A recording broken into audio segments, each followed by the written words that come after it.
Hello students, welcome to my channel. इस video में हम करेंगे एनसीईआरटी एक्सरसाइज से क्वेश्चन नंबर 6.6। स्टेटमेंट आपके सामने है, आइए इसको अंडरस्टैंड करते हैं और सॉल्व करना स्टार्ट करते हैं। एक सर्कुलर कॉइल हमें दी गई है जिसकी रेडियस 8 सेंटीमीटर है, जिसमें टोटल नंबर ऑफ टर्न्स 20 दिए गए हैं और ये कॉइल रोटेट कर रही है अपने वर्टिकल डायमीटर के अबाउट। ठीक है, और किस स्पीड से कर रही है, इसकी एंगुलर स्पीड दी गई है 50 रेडियन पर सेकेंड। ये जहां पर रोटेट कर रही है वहां पर यूनिफॉर्म हॉरिजॉन्टल मैग्नेटिक फील्ड दी गई है जिसकी मैग्नीट्यूड है 3 × 10⁻² टेस्ला। हमें ये बताना है कि मैक्सिमम और एवरेज ईएमएफ इंड्यूस्ड क्या होगी कॉइल में, और अगर ये कॉइल क्लोज लूप फॉर्म करती है जिसका रेजिस्टेंस 10 ओम है तो मैक्सिमम वैल्यू ऑफ करंट क्या होगी कॉइल में, और साथ ही साथ ये भी बताना है कि एवरेज पावर लॉस कितना होगा हीटिंग के कारण। ठीक है, रेजिस्टेंस के कारण और करंट के फ्लो के कारण कितना पावर लॉस होगा, एवरेज पावर लॉस हमें कैलकुलेट करके देना है और ये बताना है कहाँ से ये पावर आती है। ठीक है, तो इसमें कई सारे पार्ट्स बनते हैं, हम वन बाय वन लेते हैं। पहले तो गिवन डेटा को लिस्ट अप करते हैं। हमको दिया गया है radius of the coil, coil हम की रेडियस दी गई है 8 सेंटीमीटर, इसको मीटर में कन्वर्ट कर लिया। एन नंबर ऑफ टर्न्स के लिए है 20 दिए गए हैं। ओमेगा है एंगुलर स्पीड, एंगुलर स्पीड 50 दी गई है और मैग्नेटिक फील्ड हमें दिया गया है 3 × 10⁻² टेस्ला। और जो कॉइल है उसमें नंबर ऑफ टर्न्स की वजह से उसकी लेंथ है, इसका मतलब उसमें रेजिस्टेंस भी होगा। जब भी उसको हम क्लोज करके करंट को देखेंगे तो उसमें रेजिस्टेंस का रोल भी आएगा। तो रेजिस्टेंस हमें गिवन है 10 ओम। सिचुएशन को विजुअलाइज करते हैं। ये कॉइल समझ लीजिए, इस कॉइल के दो डायमीटर होंगे, one is this, second one is this. ठीक है, तो इसका वर्टिकल डायमीटर, ये वर्टिकल डायमीटर कहलाएगा। इसके अबाउट ये ऐसे घूम रही है। ठीक है, इस तरीके से ये डायमीटर इसका वर्टिकल है, ऐसे घूम रही है। ठीक है, और इसी को रिप्रेजेंट करने के लिए मैंने ऐसे कॉइल बनाई है। तो ये ऐसे घूम रही है और हॉरिजॉन्टल फील्ड है यहां पर, तो इसके अंदर ये इस तरीके से घूम रही है। ठीक है, तो ये मैग्नेटिक फील्ड लाइंस को कट करेगी। मैग्नेटिक फील्ड में कॉइल रोटेट कर रही है तो इससे लिंक होने वाला फ्लक्स भी चेंज होगा और फ्लक्स चेंज होने की वजह से ईएमएफ भी इंड्यूस होगा और हमें यही फाइंड आउट करना है। ठीक है, और ये आप थ्योरी पार्ट में करके आए हुए हैं जब एक कॉइल रोटेट करती है एक्सटर्नल मैग्नेटिक फील्ड में। लास्ट टॉपिक आपने चैप्टर का किया है उस एसी जनरेटर, उसमें हमने जो ईएमएफ इंस्टेंटेनियस ईएमएफ इंड्यूस होगी उसका पूरा डेरिवेशन किया हुआ है, वो डेरिवेशन एक बार रिवाइज कर लेते हैं। देखिए, ये रिजल्ट था उसमें इंस्टेंटेनियस ईएमएफ का क्या होगा, ये एक्सप्रेशन है E = E0 sin ωt। अगर आपने थ्योरी में नहीं किया है तो एक बार रिकॉल कर लेते हैं इसको। Flux linked with 1 turn off coil क्या होगा, B.A। ठीक है, B.A means BA cos theta. Theta होता है ωt, क्यों? क्योंकि ओमेगा स्पीड से ये घूम रहा है, तो 1 सेकेंड में कितना एंगल फॉर्म करता है ओमेगा, तो T सेकेंड में कितना करेगा ωt। ठीक है, तो थीटा की जगह क्या लिखा, ωt, तो ये बन गया BA cos ωt। तो ये तो एक टर्न के साथ लिंक होने वाला फ्लक्स है। n टर्न्स के साथ कितना फ्लक्स लिंक होगा, तो n से मल्टीप्लाई कर देंगे, n BA cos ωt हो जाएगा। अब ये तो फ्लक्स लिंक हो रहा है इस कॉइल के साथ, ईएमएफ कितना इंड्यूस होगा तो हम फाइंड आउट करेंगे फॉर्मूले से या लॉ से। फैराडेज लॉ जो है उसके according EMF induced will be the rate of change of magnetic flux link with the coil. तो यहां पर हम करेंगे -d/dt of nBA cos ωt। अब n कांस्टेंट है, नंबर ऑफ टर्न्स है, B मैग्नेटिक फील्ड है, A area of the coil है, ये तीनों ही चीजें क्या है, कांस्टेंट है। तो इनको एज अ कांस्टेंट बाहर ले लिया, अंदर बच गया cos ωt। तो डिफरेंशिएशन किसका करना है, केवल cos ωt का। इसका डिफरेंशिएशन होगा माइनस साइन ओमेगा टी, और ये ओनली टी नहीं है, टी के साथ कोफिशिएंट है, तो इसका एक बार फिर से डिफरेंशिएशन होगा D by D T of omega t. ठीक है, तो यहां पर ओमेगा टी का डिफरेंशिएशन करेंगे तो ओमेगा आ जाएगा। तो ये ओमेगा मैंने इनिशियली रख दिया ताकि आपको कंफ्यूजन ना हो कि ये आर्ग्यूमेंट है या अलग से है। तो ये माइनस माइनस हो गया प्लस एन बी ए, ये ओमेगा आ गया ओमेगा, और ये हो गया साइन ओमेगा टी। ठीक है, तो ये बन गया एन बी ए ओमेगा साइन ओमेगा टी। ये इंस्टेंटेनियस ईएमएफ होगी उस इंस्टेंट में जिसमें हम फाइंड आउट कर रहे हैं कि ये चेंज हो रहा है, तो इस चेंज के अकॉर्डिंग कितना ईएमएफ इंड्यूस होगा। अब हमें ये बताना है कि ये इंस्टेंटेनियस ईएमएफ कभी मैक्सिमम भी होगी या चेंज हो रही है कि नहीं हो रही है। तो यहाँ पर ये जो फैक्टर है साइन ओमेगा टी, आपको पता है साइन की वैल्यू कॉन्स्टेंटली कंटिन्यूअसली चेंज होती रहती है। तो 0 से 1, 1 से फिर 0, फिर 0 से -1, फिर -1 से 0, इस तरीके से ये रिपीट होती रहती है और कंटिन्यूअसली चेंज होती रहती है। इस वजह से ये साइन फंक्शन की वजह से ये ईएमएफ लगातार चेंज हो रहा है। तो इसकी मैक्सिमम वैल्यू क्या होगी? इसकी मैक्सिमम वैल्यू होगी जब भी साइन +1 वैल्यू लेगा या -1 लेगा। माइनस सिर्फ इंडिकेट करेगा कि उसकी डायरेक्शन पहले वाली से ऑपोजिट है, बट वैल्यू कैसी मानी जाएगी, मैग्नीट्यूड कैसी मानी जाएगी, मैक्सिमम। तो अगर ये 1 हो जाए तो ईएमएफ कैसी हो जाएगा, मैक्सिमम। तो मैक्सिमम ईएमएफ को हमने रिप्रेजेंट किया ई नॉट से, तो E not will be N B A omega, और इसकी जगह आ गया 1, तो ये हो गया एन बी ए ओमेगा। आप ये ध्यान रखना, ये मैं मैग्नीट्यूड बोल रही हूं, तो आप +1 और -1 में कंफ्यूज मत होना। तो ये आ जाएगा, अगर ये मैक्सिमम वैल्यू है एन बी ए ओमेगा, तो इस पूरे फैक्टर की जगह हम यहां पर इसको प्लेस कर देते हैं, तो एक्सप्रेशन बदल जाएगा, वो हो जाएगा E इज इक्वल टू, इस पूरे की जगह आ गया ई नॉट, तो E naught sine omega T.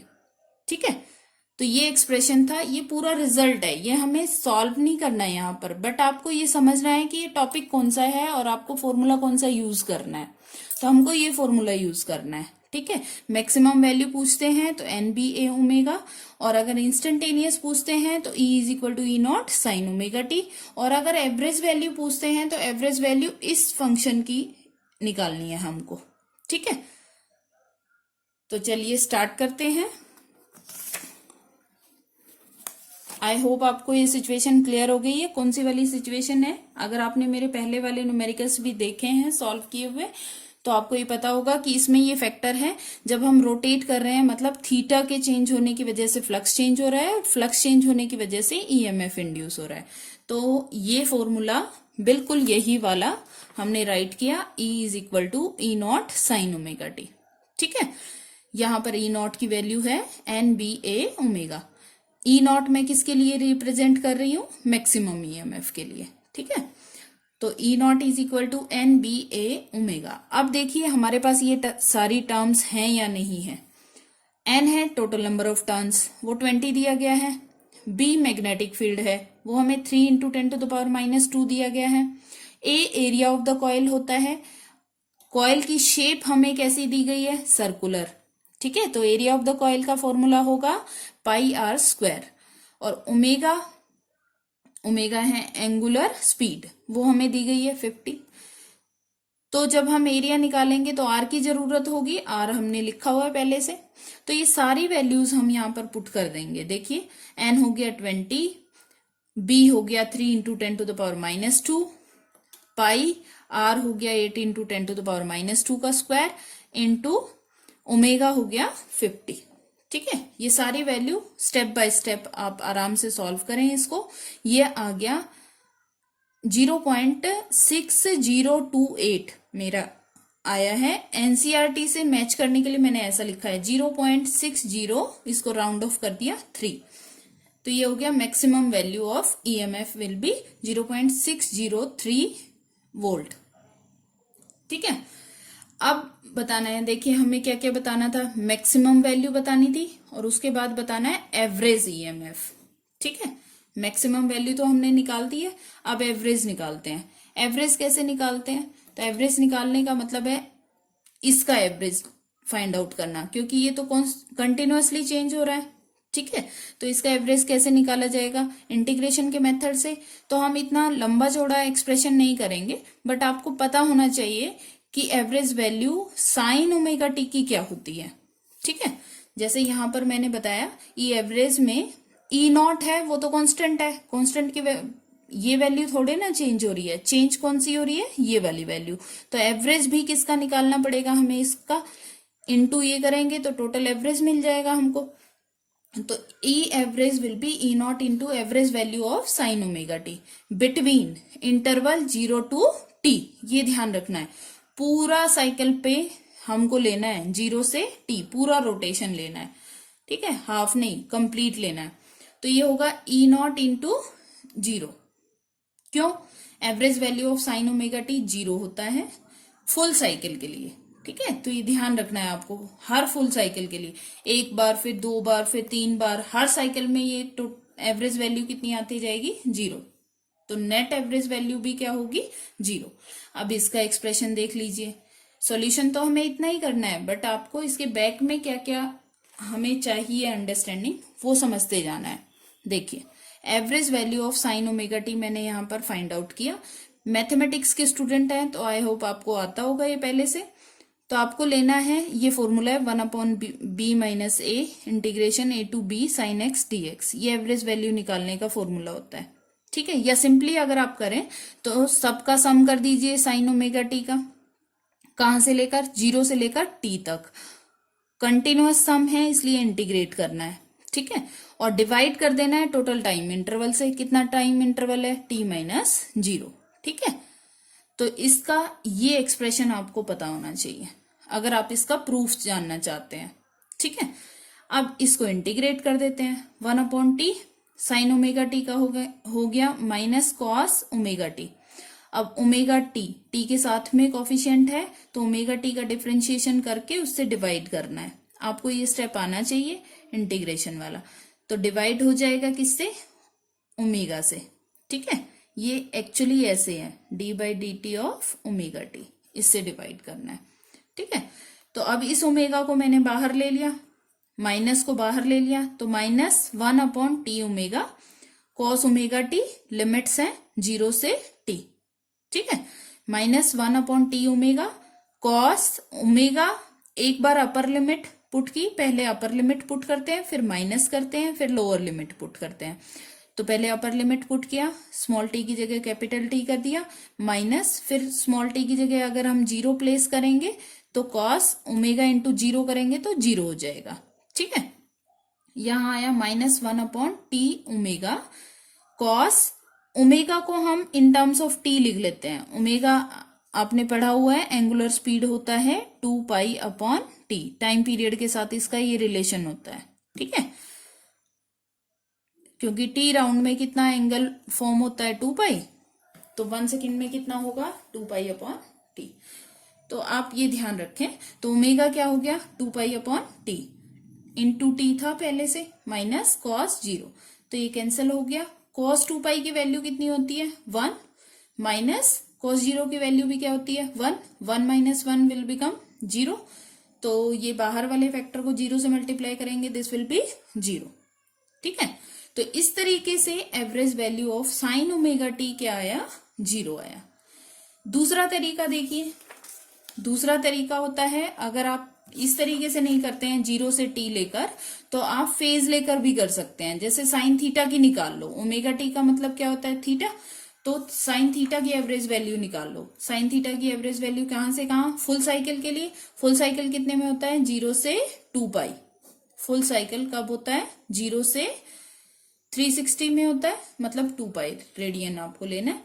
तो किससे डिवाइड करेंगे? 1/2π। 2π माइनस 0 फॉर्मूला ध्यान है आपको, या 1/t किया था तो t में कितना फेज होता है? 2π। 0 से 2π sine theta D theta. I hope आप इसको देखकर भी समझ जाएंगे। आप स्क्रीनशॉट लेके इसको सॉल्व करके समझ सकते हैं। तो ये भी एक मेथड है, इसमें भी हमें रिजल्ट क्या मिलता है? 0। ठीक है, ये मैथमेटिक्स में आपने किया होगा और ये हम फिजिक्स के वे से बता रहे हैं। ठीक है, दोनों ही तरीके से रिजल्ट विल बी सेम, आपको सेम मिलेगा। तो यही हमने यहाँ पर यूज किया कि average value EMF sign omega T की क्या होगी 0, इस वजह से एवरेज वैल्यू ऑफ ईएमएफ क्या होगा 0। तो हमने ये पार्ट सॉल्व कर दिया, मैक्सिमम वैल्यू निकाल ली और एवरेज वैल्यू निकाल ली। अब हमें निकालना है कि अगर कॉइल का लूप जो है वो क्लोज कर दिया जाए तो उसमें करंट फ्लो करेगा। अगर उसमें करंट फ्लो करेगा तो कितना होगा, वो ईएमएफ तो इतना इंड्यूस हुआ है, इसके कारण करंट कितना होगा। तो करंट की भी मैक्सिमम वैल्यू निकालनी है। तो मैक्सिमम वैल्यू ऑफ करंट क्या होता है, फॉर्मूला आपको पता होना चाहिए, E not upon R, EMF upon maximum value लेनी है अगर आप मैक्सिमम कैलकुलेट कर रहे हैं। तो ई नॉट अपॉन आर किया, ई नॉट हमने कैलकुलेट कर लिया था 0.603 था और आर की वैल्यू होगी 10 जो दी गई है। तो ये आ गया 0.0603 एम्पियर। ठीक है, ये वाला पार्ट भी हमने सॉल्व कर दिया। अब हमें बताना है कि एवरेज पावर लॉस क्या होगा हीटिंग के कारण। तो हीटिंग के कारण आपने जूल्स लॉ ऑफ हीटिंग किया होगा, वो होता है E इंटू आई, V इंटू आई होता है, या उसके 3 फॉर्मूलाज होते हैं। मैंने इसको थोड़ा सा सिंप्लीफाई करके लिखा हुआ है। देखिए, जब अल्टरनेटिंग होता है ईएमएफ उस वक्त एवरेज पावर हम कैलकुलेट करते हैं ERMS इंटू IRMS। ERMS को हम लिख सकते हैं E नॉट अपॉन √2, मतलब E मैक्सिमम अपॉन √2, और IRMS को लिख सकते हैं I not upon √2। RMS value इसलिए ली जाती है क्योंकि ये कंटिन्यूअसली चेंज हो रही होती है और कंटिन्यूअसली चेंज होने वाली वैल्यू की एक वैल्यू तो हम यूज नहीं कर सकते। तो एक वैल्यू के लिए हमने कौन सी वैल्यू निकाली थी, RMS वैल्यू। ठीक है, तो ये बन गया E नॉट अपॉन √2, ये हो गया I नॉट अपॉन √2, ये बना E not into I not upon 2। I not हमने अभी अभी लिखा, ये क्या है E नॉट अपॉन आर, तो मैंने यहाँ प्लेस कर दिया, ये बन गया 1/2 E naught square upon r. मतलब ये फॉर्मूला आपको याद होना चाहिए एवरेज पावर के लिए अगर आप डायरेक्ट कैलकुलेशन करना चाहते हैं। अदरवाइज आप सिंप्लीफाई कर लीजिए इस तरीके से। ठीक है, तो 1/2 E naught square, E not की वैल्यू थी 0.603, इसको 2 टाइम्स मल्टीप्लाई किया, 10 से डिवाइड कर दिया, आंसर आएगा 0.018 वॉट। ठीक है, ये एवरेज पावर होगा। पावर का जो लॉस होगा वो कितना होगा हीटिंग की वजह से, रेजिस्टेंस है 10 ओम और करंट फ्लो हो रही है इतनी, तो इसके कारण हीटिंग होगी और उस हीटिंग के कारण कितना एवरेज पावर लॉस होगा, इतना 0.018 वॉट। ठीक है, अब हमसे ये भी कहा जा रहा है कि ये पावर आएगी कहां से, हमें मतलब आती कहां से है, तो हमें ये बताना है सोर्स। तो source of power dissipated is the external rotor, जो बाहर से उस रोटर को घुमा रहा है, इस कॉइल को जो भी बाहर से घुमा रहा है वही इस पावर को देने वाला है।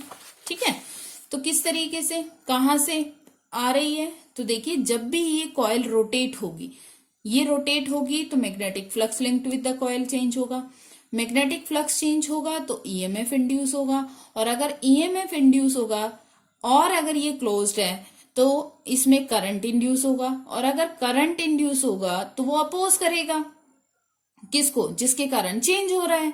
ठीक है, किसको अपोज करेगा, जिसके कारण चेंज हो रहा है। अब फ्लक्स किसके कारण चेंज हो रहा है, यहाँ पे कारण क्या है फ्लक्स चेंज होने का, ये बेसिक नॉलेज है कि थीटा बदल रहा है, थीटा बदलने के कारण यहाँ पर फ्लक्स चेंज हो रहा है। तो अगर ये घूमे ही ना तो क्या होगा, फ्लक्स चेंज नहीं होगा।